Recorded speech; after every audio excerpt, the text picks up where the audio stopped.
isn't that nice? Hi.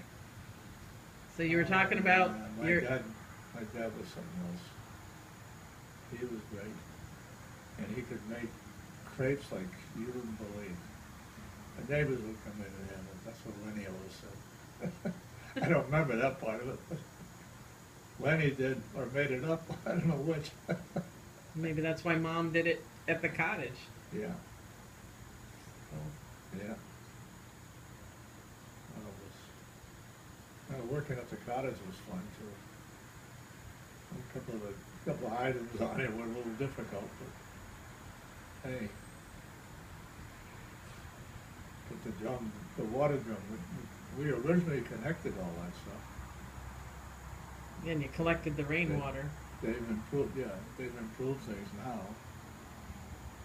And they've got a little area that they built a fence around so that they can go in there and they can change. There's a shower in there now. And take a shower, yeah. Shake a towel and But you were talking about your, you lived with your uncle, Pat? Uncle Pat? Oh yeah, worked for Uncle. I've lived in their house. Well, we moved when my two older brothers died, just a year apart. We were in Holyoke. And It's Gerard and Bernard, right? Gerard and Bernard, yeah. And what happened And to we ended up, and the doctor told my dad and mom, said, get the rest of your family the hell out of Holyoke and get up in the areas that we moved to Aldenville. And apparently that was a little rough financially. So we weren't there an awful lot, maybe 2 years or something.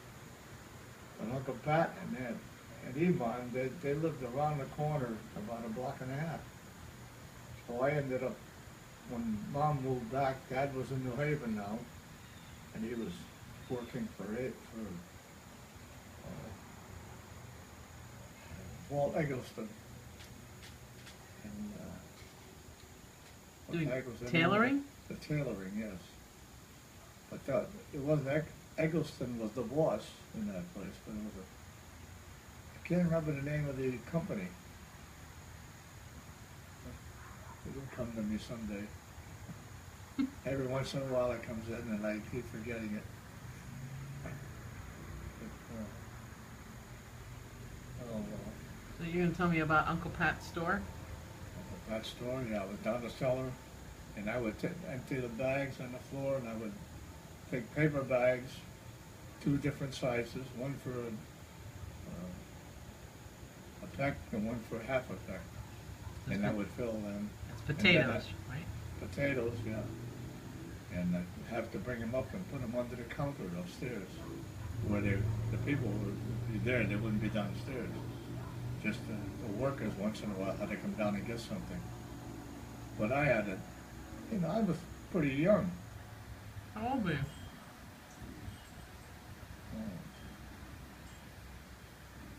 Like 10 or something? In my just early double numbers, yes. Okay.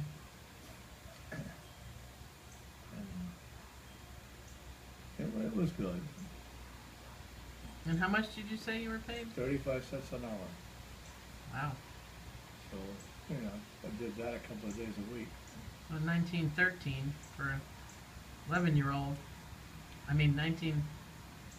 I was born 29. 1919, so it wasn't 29. 1913. 1929, 1930, just beginning of the Depression. Yep.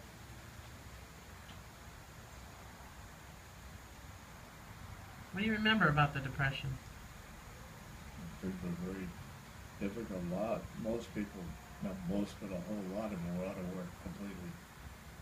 And families would get together, somebody that was working, and in their family, they were starving, so they would bring them over and they'd all make something together and enjoy life.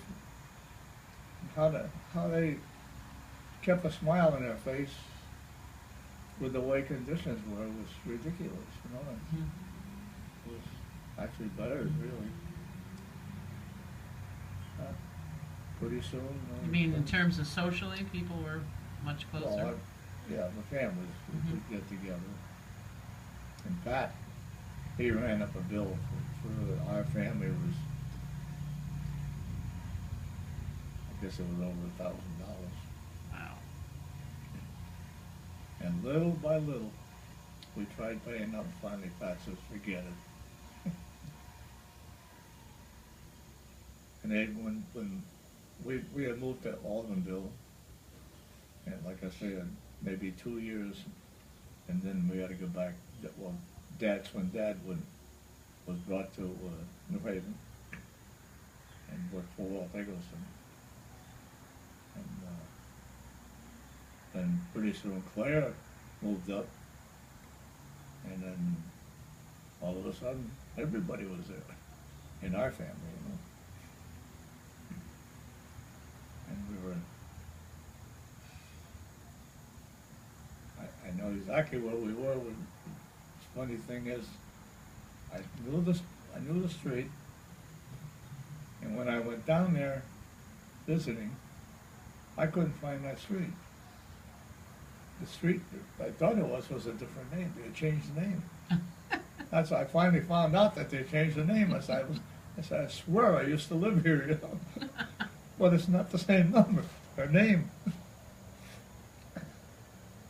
And from there we went up to Aldenville, and Aldenville back in the Dad. That's when Dad was moved to New Haven with Claire, and they were making enough money to keep us going in Holyoke too. So then I started trying to work 35 cents a week. I did a day, I mean, but that's. Oh, a day, 35 cents a day. That's a big difference than an hour. Yeah, okay. A day,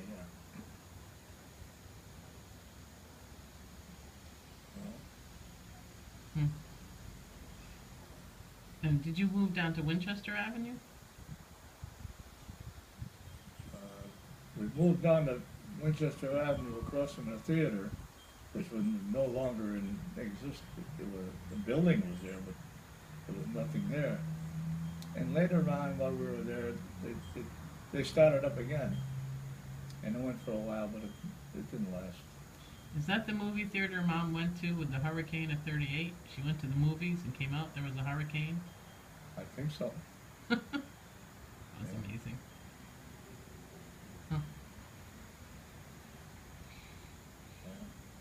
Alrighty. Now we moved on Winchester Avenue on the west side. And then a year or so later, we moved to the east side, right across the street. Huh. And then after that, a couple of years later, we moved down, about 2 good blocks, 2 long blocks. Or one short one and one real long one. And then another short one, which was past Mom's house. And we were the third building down past her. Okay. We lived in that house. They had a garage in there, and it's ended up, I finally got a job, I guess in Winchester. I lied about my age and went to work in Winchester. I love the story of how you got that job. I love the story how you got that job. How I got it? Tell me. You went down there every day and sat. Oh yeah, day after day after. Oh, gee, the hell was his name? He was quite a guy. Finally got rid of me. He said, "Got me a job." Didn't you go to the boss's house or something? I did. Oh yeah, I went to the main boss. After about I a month? remember where it was, because it was in New Haven, but it was in a nice area. And I went in and knocked on the doorbell, or knocked on the door. He answered. I told him who I was, and he invited me into the living room, and we sat there, we had a chat. And he said, "Well, says, I don't know what I can do. I won't promise anything. I said, but I'll see if I can do something for you. You know, the next day or 2 days later, one or the other, guy came up to the front door and told, Mom answered the door and says, so-and-so wants to see John up there at the shop. This was on a Saturday. Came out and said, Mr. So-and-so wants to see you at the shop. Okay, boy. I got washed up a little bit and ran down there and came in, and his greeting words were, you son of a bitch. He said, you got me called in from work just to come in and talk to you, and unfortunately give you a job.